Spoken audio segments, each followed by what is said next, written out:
रोहान, तो फिर अब तुम मुझे बताओ, तुम मेरे पास आए, कहा कि नूर को खुश रखोगे, सब कुछ अच्छा होगा, लेकिन अब बताओ क्या हुआ है? कुछ नहीं हुआ। नूर तो बहुत खुश है। हाँ, ठीक कह रहे हो, फिलहाल कुछ नहीं हुआ है अब तक।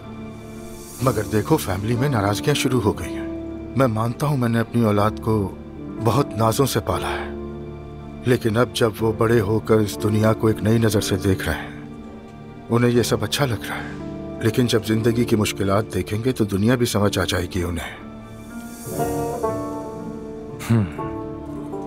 तो आपने अपनी बेटी को जिंदगी की मुश्किलात समझने के लिए नौकरी से निकलवा दिया। नूर फातिमा वहां बहुत खुश थी, वो वाकई अपने काम से बहुत खुश थी। असल प्रॉब्लम जानते हो क्या है? कि तुम इस बात से खुश थे कि नूर वहां पर जॉब कर रही है।